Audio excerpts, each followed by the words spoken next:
नमस्कार मित्रों, अडानिया education academy के इस YouTube चैनल पर एक बार पुनः आपका स्वागत है। हम कक्षा 12 का रसायन विज्ञान पढ़ रहे थे, जिसमें हमने पहला अध्याय ठोस अवस्था प्रारंभ किया था, सॉलिड स्टेट। पिछली 3 कक्षाओं में हमने देखा था कि ठोस क्या होते हैं, उसके प्रकार क्या क्या होते हैं, एकक कोशिका क्या होती है, एकक कोशिका के प्रकार क्या होते हैं, क्रिस्टल जालक क्या होता है, उसमें परमाणु किस प्रकार से व्यवस्थित होते हैं, ये हमने देखा था। कोनों पर कितने परमाणु होते हैं, या फलक के केंद्र पर या फलक विकर्ण पर, ये सारी चीजें हमने देखी थी। और परमाणु की व्यवस्थाओं को लेकर कुछ प्रश्न भी हमने किए थे। आज हम संकुलन दक्षता यानी पैकिंग एफिशिएंसी के बारे में बात करेंगे। इसको लेकर भी कई प्रकार के प्रश्न बनते हैं, और इसको समझने से पहले हमें यह देखना होगा कि जो एकक कोशिका होती है, एसएससी हो गई, बीसीसी हो गई, एफसीसी हो गई या ईसीसी हो गई, इनमें जो है परमाणु की संख्या कितनी होती है, ये हमें जानकारी होना बहुत ही आवश्यक है। हालांकि इसका बारे में पहले हम जो पिछली जो कक्षा है उसमें जो हमने प्रश्न किए थे, उसी प्रकार का टॉपिक है, उसमें ये चीजें क्लियर हो जाती है। लेकिन फिर भी मैं आपको अलग से बता देता हूँ कि ताकि किसी प्रकार का कोई डाउट जो है वो ना रहे। तो हम देखते हैं सबसे पहले कि जो एकक कोशिका है उसके अंदर परमाणु की संख्या कितनी होती है। तो सबसे पहले हम देखेंगे, देखो, एकक कोशिका में परमाणु की संख्या, परमाणु की संख्या एक एक को लेते हैं। सबसे पहले लेता हूं, जैसे मान लो मैं एसएससी, यानी जो एसएससी है इसके अंदर परमाणु की संख्या कितनी होगी। देखो एसएससी क्या होता है, मैं इसमें एक थोड़ा सा रफली डायग्राम ड्रॉ कर देता हूं। इसके बारे में हम पहले पढ़ चुके हैं, एसएससी क्या होता है। ये अपनी एकक कोशिका हो गई। देखो एसएससी में क्या होते हैं, जो अवयवी कण है वो केवल कहां होते हैं, कोनों पर होते हैं। और टोटल कोणन कितने होते हैं, कोने अपन जानते हैं, टोटल कोने होते हैं 8। एसएससी में जो है अवयवी कण केवल कोनों पर स्थित होते हैं। ठीक है, तो कोनों की गणना क्या होती है अपन जानते हैं, कर चुके अपन 1/8 इंटू 8, क्योंकि एक कोना कितने से संबंधित होता है, 8 के कोष्ठकों से संबंधित होता है। तो एक कोने का भाग कितना हो जाएगा, 1/8। और टोटल कोने कितने होते हैं, 8 होते, तो इंटू क्या जाएगा, 8 आ जाएगा, यानी कितना जाएगा, 1। यानी एसएससी में जो परमाणु की संख्या होती है वो कितनी होती है, 1 होती है। एसएससी में परमाणु की संख्या कितनी होती है, 1 होती है। ठीक है, अगला हम बात करते हैं, देखो बीसीसी के बारे में, कि बीसीसी जो है उसमें परमाणु की संख्या कितनी होती है। बीसीसी, देखो बीसीसी क्या होती है, काय केंद्रित एकक कोशिका, जिसे हम बोलते हैं बॉडी सेंटर्ड यूनिट सेल। यानी जब अवयवी कण कोनों के साथ साथ जो घन जो है, जो एकक कोशिका जो है घन के केंद्र पर भी स्थित हो, उसे हम क्या बोलते हैं, बीसीसी कहते हैं। तो देखो अवयवी कण कोनों पे तो होंगे ही, साथ में और कहां होगा, इसके केंद्र में भी होगा। तो कोनों की गणना के लिए तो क्या हो जाएगा आपका, 1/8 इंटू 8, यानी कितना आ जाएगा, 1।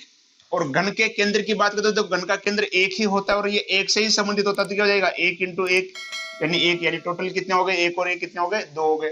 यानी बीसीसी में परमाणु की संख्या कितनी होगी, 2 होगी। बीसीसी में परमाणु की संख्या कितनी होगी, 2 होगी। क्लियर।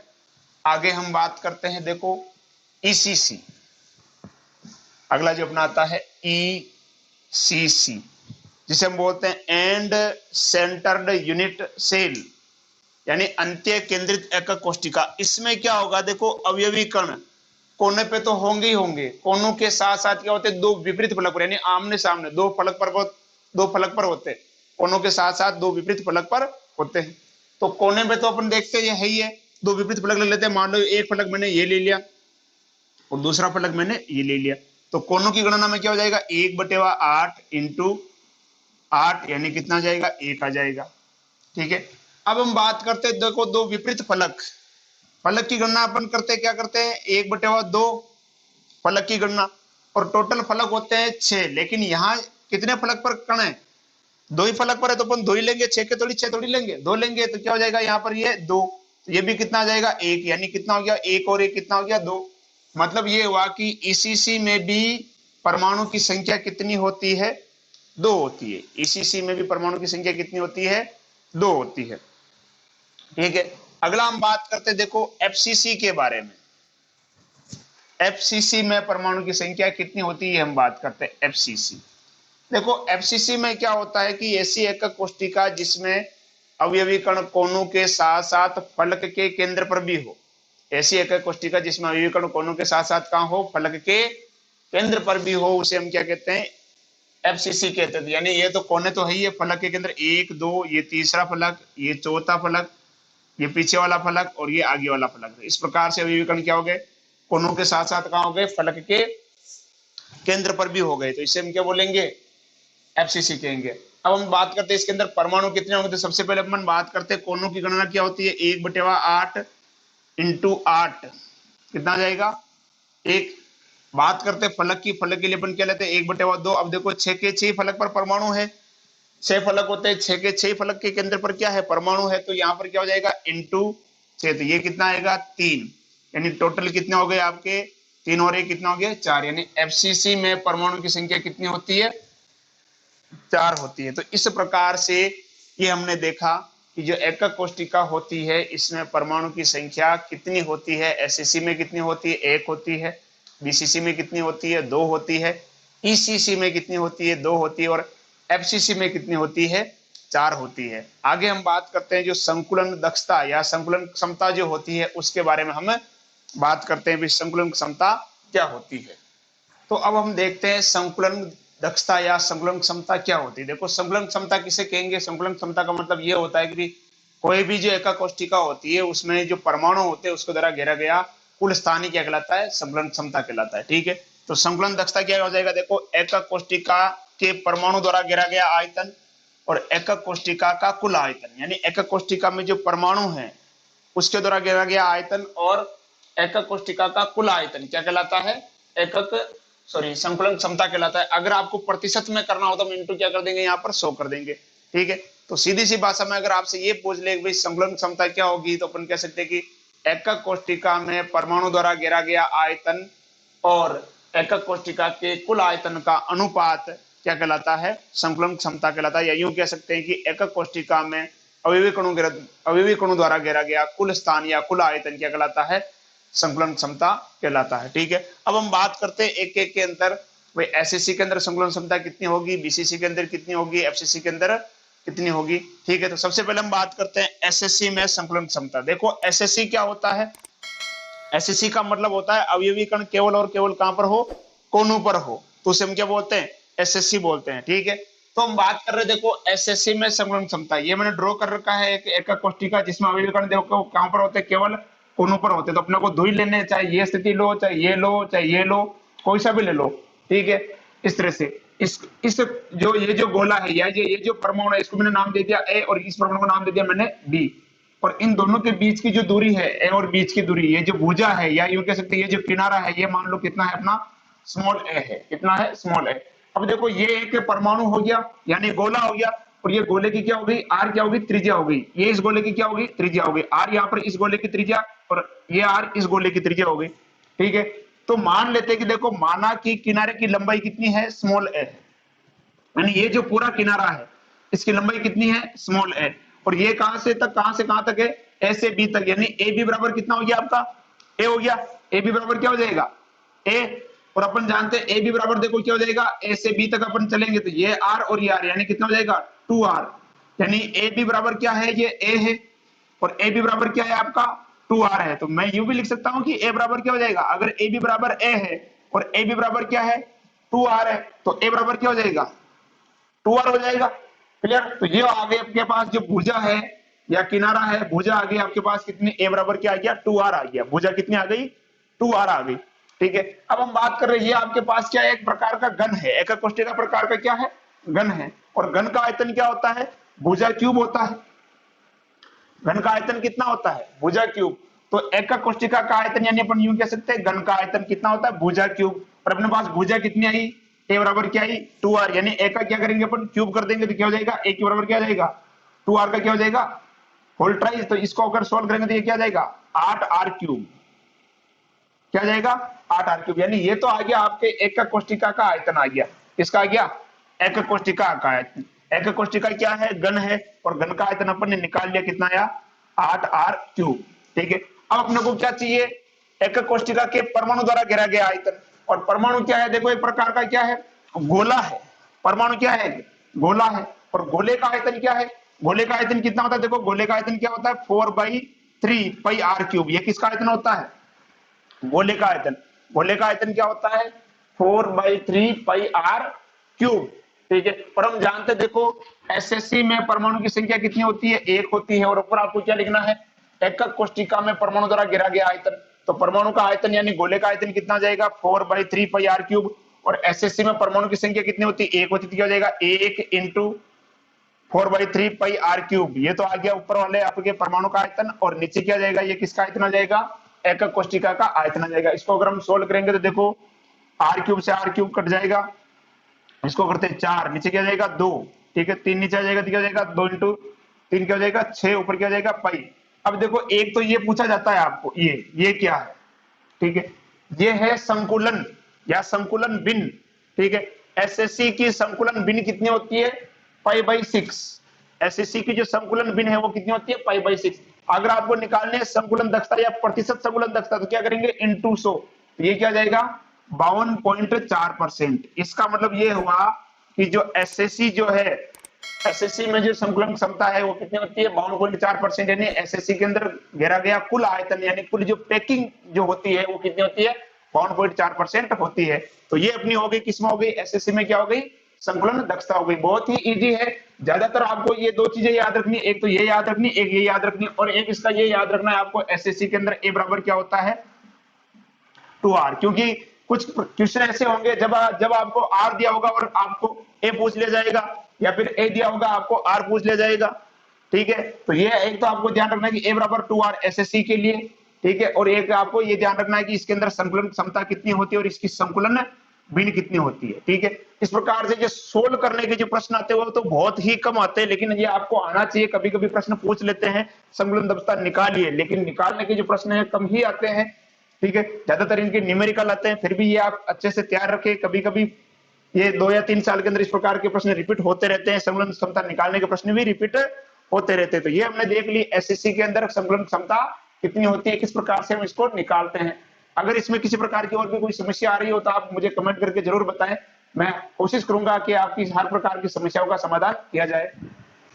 तो अगला हम देखते हैं, देखो बीसीसी में पैकिंग एफिशिएंसी, पीई मतलब पैकिंग एफिशिएंसी यानी संकुलन क्षमता। देखो बीसीसी क्या होता है, बीसीसी में क्या होता है, अवयवी कण कोनों के साथ साथ क्या होता है, गण के केंद्र में भी होता है। अवयवी कण कोनों के साथ साथ क्या होता है, गण के केंद्र में भी। तो ये मैंने पहले ड्रॉ कर रखा है, देखो ये कोने पर हो गया और ये कोने पर हो गया और ये कहां हो गया, गण के केंद्र में हो गया। कहां हो गया, गण के केंद्र में। देखो इसकी त्रिज्या क्या हो जाएगी r, इसकी त्रिज्या भी r यानी क्या हो गया ये 2r, ये r क्या हो जाएगा 2r, और ये क्या हो जाएगा r, यानी टोटल r कितने हो गए r 2r यानी टोटल यहाँ पर कितना हो जाएगा आपका 4r हो जाएगा। क्या हो जाएगा 4r। अब हम देखो इसमें पाइथागोरस प्रमेय लगा के देखते हैं। पाइथागोरस प्रमेय लगा के हम इसमें देखते हैं। देखो जैसे यहाँ पर आपके पास दो प्रकार के त्रिभुज बन रहे हैं। देखो एक तो बन रहा है ये त्रिभुज ए बी और डी, त्रिभुज ए बी डी, और एक बन रहा है त्रिभुज ए बी सी।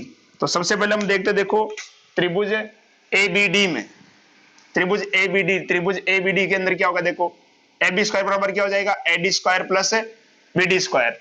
अब देखो यहाँ पर जो ए डी है, ये वाला ए डी, ठीक उसी प्रकार से जैसे पिछले जो हमने देखा था उसमें भी अपन ने भुजा कितनी मानी थी, ए मानी थी। इसमें भुजा कितनी मानेंगे हम, ए ही मानेंगे। भुजा कितनी मानेंगे, ए। इसका मतलब जो ए डी है ये भी क्या है ए, बी डी भी क्या है ए बी भी क्या है ये, इतनी भी जो भुजाएं हैं सब क्या है ये ए है, ठीक है। अब देखो ए बी स्क्वायर बराबर क्या हो जाएगा आपका A D square plus B D square. तो ए डी देखो ए डी कितना है आपका ए, तो ए का क्या हो जाएगा स्क्वायर। उसी प्रकार से बी डी की भी कितना है, बी डी भी कितना है ए, तो ये भी क्या हो जाएगा ए स्क्वायर। तो ए बी स्क्वायर देखो ए क्या हो जाएगा आपका 2a स्क्वायर हो जाएगा, ए स्क्वायर प्लस ए स्क्वायर क्या हो जाएगा 2a स्क्वायर। तो इसको हम करेंगे तो ये क्या हो जाएगा आपका ए बी बराबर क्या हो जाएगा, ए बी बराबर क्या हो जाएगा √2a। क्लियर। तो ये तो आ गया आपका त्रिभुज कौन सा आ गया, त्रिभुज ए बी डी में बराबर ए बी बराबर कितना आ गया √2a। अगला हम देखते हैं त्रिभुज ए बी सी में, त्रिभुज ए बी सी, देखो ये वाला त्रिभुज ए बी सी, त्रिभुज ए बी सी में ए स्क्वायर बराबर क्या हो जाएगा A B square plus B C square, ठीक है। तो ए स्क्वायर देखो ए बी स्क्वायर हम यहां से लेंगे। देखो ए बी स्क्वायर बराबर क्या होता है 2a स्क्वायर, देखो ये ना ए बी स्क्वायर बराबर क्या होता है 2a स्क्वायर।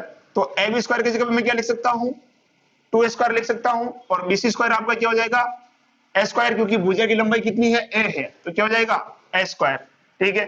तो ए सी स्क्वायर बराबर क्या हो जाएगा 2a स्क्वायर प्लस ए स्क्वायर यानी क्या हो जाएगा 3a स्क्वायर, ठीक है। तो ए सी बराबर क्या हो जाएगा √3a, एसी बराबर क्या हो जाएगा आपका √3। अब देखो ये जो एसी है, ये यहां से देखना ए और सी, एसी में देखो ये आर, 2r और r, यानी कितना हो जाएगा ये 4r। एसी बराबर कितना आ रहा है आपका यहाँ से 4r। तो इस एसी की जगह पे क्या लिख सकता हूं मैं, ये 4r, यानी एसी बराबर क्या है 4r। तो उसी प्रकार से मैं लिख सकता हूं 4r बराबर क्या हो जाएगा √3 है। तो आपको क्या चाहिए, भुजा चाहिए, यानी ए चाहिए आपको। तो यहां से मैं क्या निकाल सकता हूं, ए। तो ए बराबर क्या हो जाएगा आपका, देखो 4r अपॉन क्या हो जाएगा √3। ए यहां पर क्या है, भुजा है, ठीक है। किसकी भुजा है, घन की भुजा। और अपन जानते हैं घन का आयतन क्या होता है, ए क्यूब, यानी ए का क्या हो जाएगा क्यूब हो जाएगा। तो इसका मैं क्या करूंगा, होल क्यूब करेंगे तो क्या हो जाएगा, ये 4 का करेंगे तो क्या हो जाएगा 64, और आर का क्या हो जाएगा आर क्यूब, और ये क्या हो जाएगा 3 का क्या हो जाएगा 3√3, √3 का क्या हो जाएगा 3√3। तो ये आ गया आपके, किसके आ गया, घन का आयतन आ गया।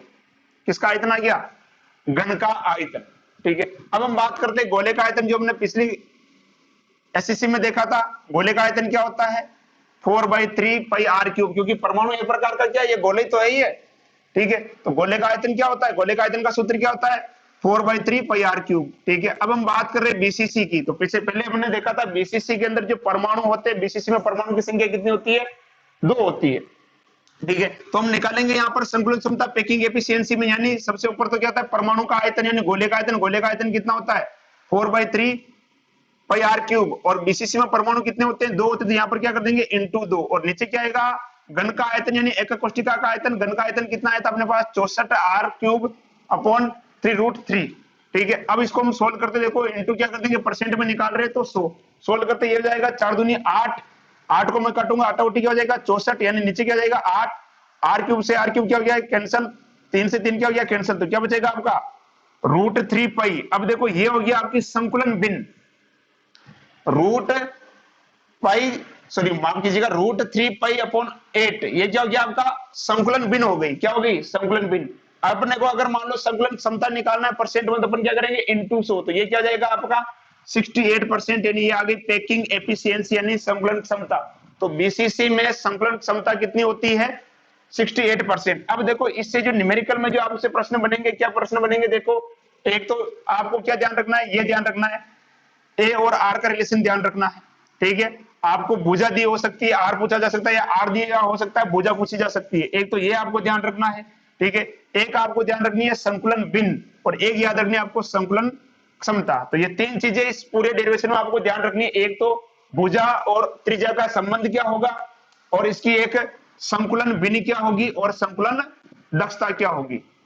पहले भी मैंने बताया था कि इसके डेरिवेशन कम पूछे जा सकते हैं, फिर भी आपको ये आना बहुत जरूरी है। अगर ये आपको आएगा तो इसमें से बीच में से कोई सी भी स्टेप आपसे पूछ ले, कंपटीशन एग्जाम में भी 4 ऑप्शन आपको दे दिया जाए कोई से भी स्टेप का, तो अगर ये आपको आता है तो आप आसानी से उसको निकाल सकते हो, ठीक है। तो ये हो गया आपका किसमें बीसीसी में पैकिंग एफिशिएंसी।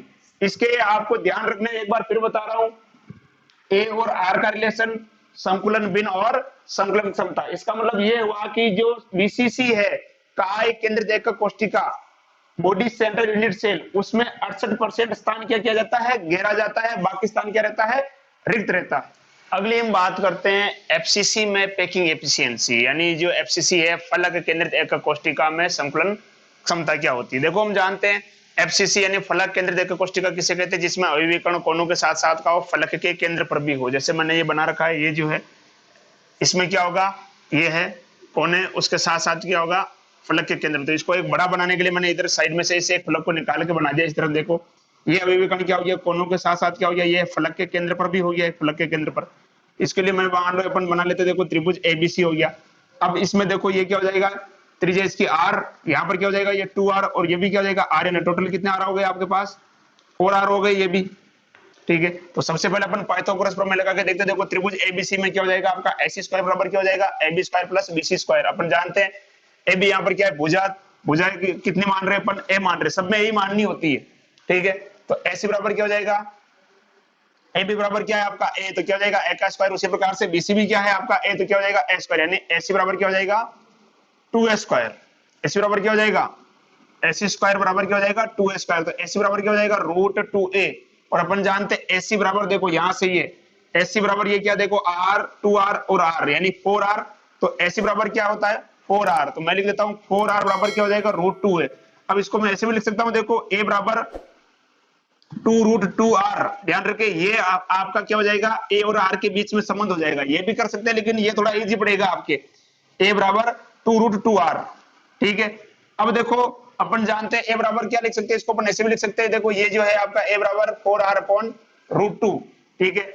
अब हम जानते हैं घन का आयतन क्या होता है, भुजा क्यूब, a यहाँ पर क्या है, भुजा है, तो a का क्या हो जाएगा, क्यूब हो जाएगा, तो a का अपन क्या करेंगे, क्यूब करेंगे तो क्या हो जाएगा 64, r का क्या हो जाएगा r क्यूब, और इसका करेंगे तो क्या हो जाएगा ये 2√2, ये आ गया आपका किसका आयतन आ गया, घन का आयतन आ गया। किसका आयतन आ गया, घन का आयतन। अब आपको चाहिए गोले का आयतन, गोले का आयतन कितना होता है 4/3πr³, और अपन जानते हैं एफसीसी जो होती है उसमें परमाणु की संख्या कितनी होती है, 4 होती है, कर चुके अपन पहले, देखो ठीक है। तो ऊपर क्या जाएगा, परमाणु का आयतन, एफसीसी में परमाणु कितने होते हैं 4, और गोले का आयतन कितना होता है 4/3πr³, और ये आ गया आपके नीचे घन का आयतन, ठीक है। और इनटू क्या कर देंगे 100% में निकालेंगे, तो ठीक है इसको सोल्व करेंगे, ये आएगा, देखो ये तो हो गई आपकी संकुलन भिन्न, क्या हो गई संकुलन भिन्न, और ये हो जाएगा आपका इंटू 100 करने के बाद क्या जाएगा संकुलन क्षमता। इसका मतलब एफसीसी जो है इसके अंदर 74% भाग क्या होता है, गहरा होता है, यानी इसकी जो पैकिंग जो होती है वो बहुत ज्यादा होती है, इसकी वजह से ये क्रिस्टल क्या होता है मजबूत होता है, जिसके कारण इसका गलनांक उतनांक भी क्या होता है ज्यादा होता है, ठीक है। तो सबसे कम जो पैकिंग एफिशिएंसी यानी संकुलन क्षमता जो होती है वो किसकी होती है, आपकी एसएससी की, कितनी होती है 52.33, या जिसे हम बोलते हैं 52.4%, ठीक है। दूसरा आता है आपका बीसीसी, कितनी होती है 68%, और तीसरा आता है एफसीसी जिसकी कितनी होती है 74%। अगर हम देखें तीनों में से जो गलनांक है वो ज्यादा किसका होगा, वो किसका होगा एफसीसी का होगा, क्योंकि इसके अंदर पैकिंग क्या है ज्यादा है, पैकिंग ज्यादा होने के कारण क्रिस्टल क्या होगा मजबूत होगा, प्रबल होगा, प्रबल होने के कारण इसका गलनांक उतनांक भी क्या होगा ज्यादा होगा। तो ये हमने देख लिया आपके जो कोर्स में तीनों के बारे में दे रखा है, एसएससी बीसीसी और एफसीसी के बारे में, तीनों के बारे में दे रखा है, ठीक है। तो तीनों की अपन ने समकुलन क्षमता देखी किस प्रकार से निकालते हैं, किस प्रकार से इसकी रिलेशन है, मैंने बता रहा हूं। एक तो ए आर के बीच का रिलेशन ध्यान रखना है, भुजा और त्रिज्या का रिलेशन, और एक आपके संकुलन भिन्न ध्यान रखने, और एक ध्यान रखनी है आपको संकुलन क्षमता ध्यान रखनी। डेरिवेशन कम पूछा जाता है लेकिन फिर भी आप तैयारी रखें कि श्योर नहीं है कि मान लो कि हो सकता है इस बार पूछ ले, बहुत कम पूछा लेकिन हो सकता है इस बार पूछ ले, ठीक है। तो इजी है, कोई ज्यादा इतना नहीं, फिजिक्स है तो बहुत इजी है, क्योंकि 2-4 चैप्टर है केमिस्ट्री के अंदर जिसके अंदर आपको डेरिवेशन मिलेंगे, ठीक है। तो ये दो इस चैप्टर के अंदर यही डेरिवेशन है, 3 ही डेरिवेशन है, बाकी इस चैप्टर में कोई डेरिवेशन नहीं है, ठीक है। तो ये जो 3 डेरिवेशन है इसको अच्छे से तैयार कर ले कंप्लीटली। कंपटीशन एग्जाम में अगर आपको डेरिवेशन आता होगा तो ही आप इसके, क्योंकि कंपटीशन एग्जाम में सीधा से क्वेश्चन नहीं पूछा जाता, आपके जेई हो चाहे नीट हो, उनमें से बीच में से उठा के पूछेंगे, और बीच में से आप तभी कर पाओगे जब आपको डेरिवेशन आता हो, ठीक है। तो इनमें किसी प्रकार की अगर कोई समस्या आ रही हो तो आप नीचे कमेंट करके मुझे जरूर बताएं। बाकी जो बच्चे आसिंद के लोकल है उन सबके पास मेरे मोबाइल नंबर है, आप कॉल करके सीधा सा मुझसे पूछ सकते हैं, किसी प्रकार की कोई समस्या आ रही हो तो मैं सोल्व करके आपको बता दूंगा, व्हाट्सएप पे आपको सोल्व करके मैं आपको भेज दूंगा। बाकी आप रेगुलर पढ़ाई करते हैं। अब मैं एक बार इनकी एक टेबल बना देता हूं ताकि आपको पता चल जाएगा कि किसके बीच में किस प्रकार का क्या क्या रिलेशन होता है। तो ये मैंने एक सारणी में इनको ड्रॉ कर दिया एक टेबल के रूप में, ताकि आपको सुविधा रहे। कंप्लीटली एक बार मैंने अलग से निकाल के लिख दिया ताकि जब न्यूमेरिकल अगर इनके करेंगे तो अपने को सुविधा मिलेगी। देखो यहाँ लिख दिया मैंने, देखो एका कोष्टिका कौन कौन सी 3 अपन ने देखी थी, एसएससी बीसीसी और एफसीसी। इसके अंदर परमाणु की संख्या अपन जानते हैं, एसएससी के अंदर कितनी होती है 1 होती है, बीसीसी के अंदर कितनी होती है 2 होती है, एफसीसी के अंदर कितनी होती है 4 होती है। एसएससी में ए और आर यानी त्रिज्या और भुजा के मध्य क्या संबंध होगा, ए बराबर क्या होगा 2r। बीसीसी में भुजा और त्रिज्या के मध्य क्या संबंध होगा, और एफसीसी में भुजा और त्रिज्या के मध्य क्या संबंध होगा। ये सूत्र देखो कई बार आपको पूछेंगे, और ये सूत्र आपको अगर ध्यान में है तो आप सीधे से क्वेश्चन कर सकते हो। बात करते हैं संकुलन भिन्न की, ये इसकी क्या हो जाएगी संकुलन भिन्न। अभी अपन संकुलन क्षमता देखी तो उसके अंदर जब अपन इंटू 100 करें तो उसके पहले की स्थिति है, जैसे हम इनको इंटू 100 करेंगे तो ये स्थिति आ जाएगी, ठीक है। इसको इंटू 100 करने के बाद क्या जाएगी संकुलन क्षमता आ जाएगी, इसको इंटू 100 करने के बाद क्या जाएगी संकुलन क्षमता, और इसको भी इंटू 100 करेंगे तो क्या जाएगी संकुलन क्षमता आ जाएगी, ठीक है। तो इस प्रकार से ये आपकी जो पैकिंग एफिशिएंसी है संकुलन क्षमता ये कंप्लीट होता है। इसके की आगे की जो क्लास है वो अपन कल करेंगे, उसके बाद इसके जो प्रश्न बनते हैं उस प्रकार के प्रश्न भी हम करने की कोशिश करेंगे। तब तक आप घर पे रहे, सुरक्षित रहे और पढ़ाई करते हैं, और अधिक से अधिक अपने दोस्तों के साथ इन क्लास को शेयर करें ताकि आपके जो दोस्त हैं उनको भी इस पे क्लास का लाभ मिल सके। धन्यवाद।